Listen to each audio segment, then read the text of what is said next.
Hey, it's Mr. Zombie. Tonight's story isn't about what you see.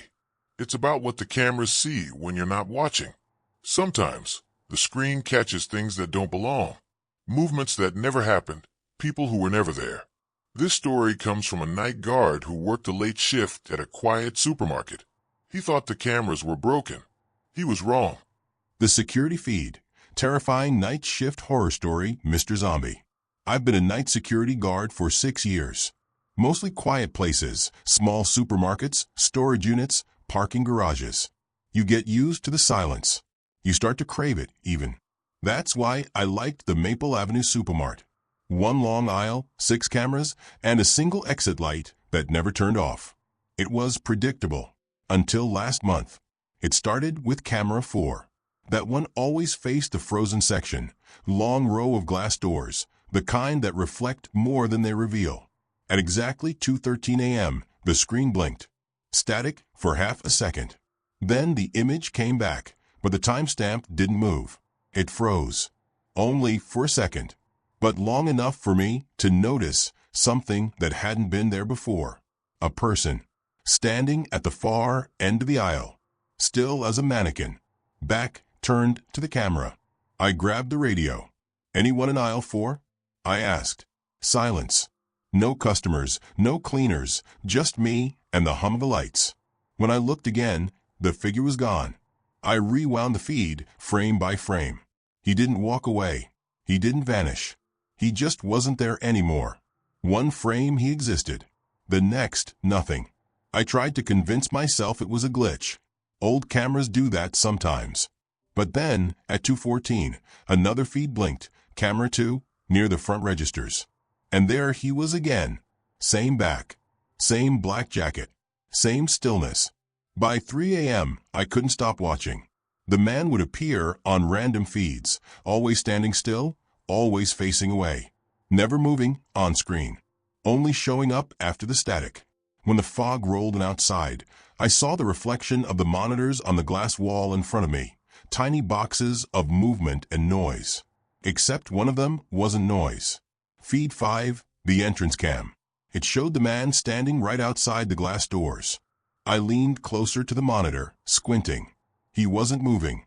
The lights above the door flickered, and for a moment I saw his reflection in the glass, not facing the camera anymore. Facing me. I dropped the coffee I was holding. It splashed across the console. When I looked back at the screen, he was gone. I checked the real entrance, heart pounding. Empty. Only the low hum of the refrigerator units and the buzzing of fluorescent lights. I turned back toward the office, trying to laugh it off. But my radio crackled. A faint voice came through, my voice. "He's in the blind spot." I froze. That's what I was thinking, but hadn't said. And then, through the crackle, the same words repeated. "He's in the blind spot. He's in the blind spot. He's in the..." The sound cut off, replaced by heavy breathing. It wasn't mine. I looked at the monitors again. Every feed showed static now, except one. Camera 6, in the staff room. The screen flickered once, then focused. It was me, sitting in the chair, looking at the cameras. Except I wasn't moving. And behind that version of me, in the corner of the office, something was standing in the dark that I didn't breathe for what felt like a full minute. The version of me on the screen sat perfectly still. Same uniform, same chair, same position. Only the lights were slightly dimmer, like the camera was seeing a few seconds into a different version of the room. Behind that copy of me stood a tall, black shape. Not quite human. The shoulders were too high, the head tilted too far to one side, as if it was listening to something inside the walls. I turned slowly, just to check. The real corner of the room was empty. No movement. No sound. But the screen showed that thing leaning closer, one long, jerking step at a time. I slammed the monitor off. The other feeds glitched for a second, static bursting across all 6 screens. Then the main view switched automatically. Feed 1.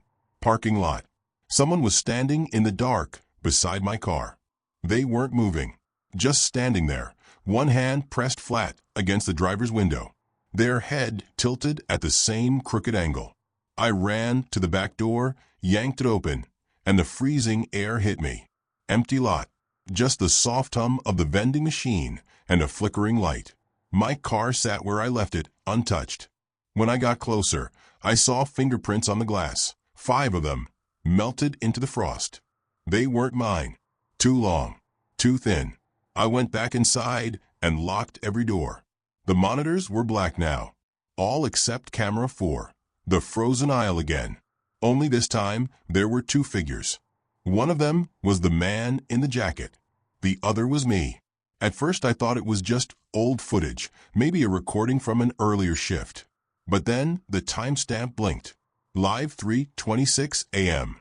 I watched myself move on the screen, walk past the freezers, stop, look up.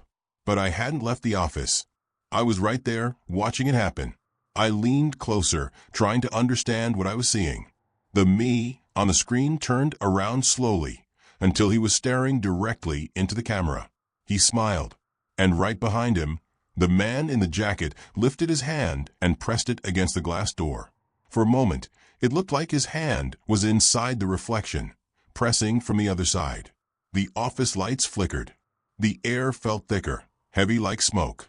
When I blinked, all 6 monitors turned on at once. Every feed, every angle. Each one showed me, sitting in the same chair, but slightly different. In some, I was standing. In others, I was staring at the ceiling. And in one, I was turned toward the camera, smiling that same wrong smile. Then, from the speaker above the monitors, a voice whispered. Not through the radio, not from outside. From inside the feed. You left the door open. I turned. The back door, the one I'd locked, was wide open, swaying slightly, the air pouring in from the dark. I stepped forward, slowly, trying to close it. And then, in the reflection of the glass door ahead of me, I saw movement. Not behind me, inside the reflection itself. Someone stepped forward from the other side of the glass. Their hand met mine through the surface. And the screen on the wall behind me blinked with a new timestamp. Live 3:27 a.m. Except this time, the label next to it wasn't camera 4. It said I feed. The words didn't make sense. I feed. I rubbed my eyes, thinking I'd imagined it, some glitch, a scrambled overlay. But the label stayed, flickering faintly in the corner of the screen. The image wasn't a camera angle anymore. It was something else. The perspective was moving, not from a fixed position, but like it was walking. Down an aisle, past the freezers, past the empty shelves, straight toward the security office. I froze. It was looking at me. I reached for the radio again, my voice cracking. Control, this is Maple Guard 12. Anyone monitoring feed 6? I'm seeing. Static. Then a faint, delayed echo of my own voice. Control, this is Maple Guard 12. Anyone monitoring feed 6? I'm seeing. And then, softly, under the replay, breathing. Slow, shaky, not mine. I dropped the radio. On the screen, the viewpoint stopped right outside my door. The feed wobbled slightly, as if whoever or whatever was holding the camera was breathing too. Then it tilted, and I realized it wasn't a camera at all. It was an eye. I stumbled back, knocking over my chair. The lights flickered again, every bulb stuttering out of sync. I turned, and in the reflection of the office window, I saw my own silhouette, pale, shaking, and behind it, something darker, taller. It stood just outside the window, face pressed against the glass, the outline warped by frost. For a heartbeat, I saw an iris, black, wide, wet, staring in. Then the window went completely white with condensation. When I looked back at the monitor, the eye feed had changed. It was no longer showing me. It was showing the back hallway. Something was walking there now. A shadow dragging itself along the wall, limbs too long to fit its shape. The motion was jittery, like every few frames were missing. It moved closer to the office door, and stopped. The doorknob in front of me twitched. Once. Then again. Slowly, it began to turn. I ran to the corner, pressed myself behind the file cabinet.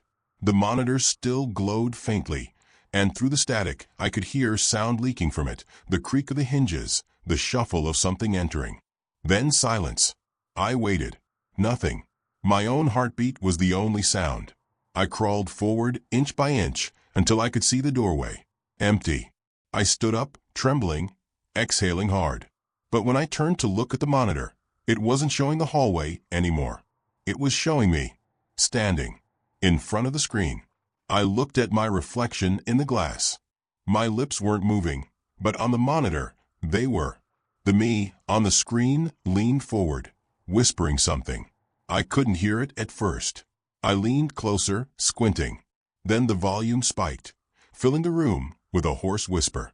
You've been watching the wrong feed. All the screens turned to static at once. A single line of text flashed across every monitor. Recording started, 2:13 a.m. The exact time the first man appeared. The loop had begun again. And somewhere beneath the static, I could hear that same breathing, but this time, it wasn't coming from the speakers. It was coming from right behind me.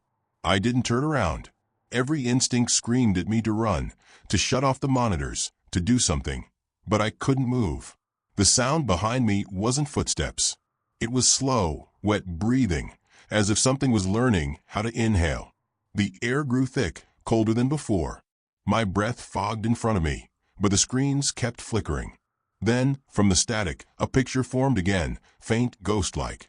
The image was of the security office, the same room I stood in. But in the recording, there was no one there. The chair was empty, the door wide open. Except in the reflection of the screen itself, I could see movement. A shape leaned into the frame, tall, crooked, had bent sideways. It wasn't looking at the camera. It was looking at me. I forced myself to back away, step by step, until I hit the wall. The eye feed came back to life. This time the view was different, higher, like someone was standing over me. I saw the top of my own head on the monitor, and then my shoulders. Something was right above me. I turned, swinging the flashlight upward, but the ceiling was empty. Still, the feed kept moving, matching my every motion in perfect delay. One heartbeat slower, one breath behind. I tried to kill the power, slamming every switch on the console. Nothing. The screen stayed lit, showing every feed at once. On all 6 of them, I saw myself in 6 different poses. Standing, sitting, crouching, staring.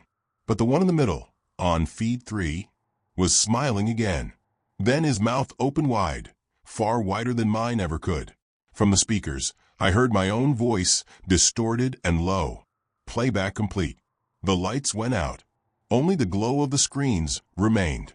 I couldn't see the door anymore.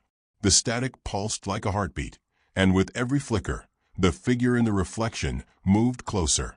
Not on the monitors, but in the glass surface itself. It was crawling across the reflections, bleeding through them like ink in water. One of its hands pressed against the inside of the screen. The glass bent outward, cracking under the pressure. A thin black line spread across the surface, and I realized it wasn't breaking out. It was pulling me in. The first thing to go was the sound, then the light, then the feeling of being anywhere at all. Now, when the night shift guards come in, they say the cameras sometimes turn on by themselves. Feed 6 blinks to life for a few seconds before going dark again. If you look close, you can see someone sitting in the office, frozen, staring at the monitors. The timestamp never changes. It always says 2:13 a.m. The end.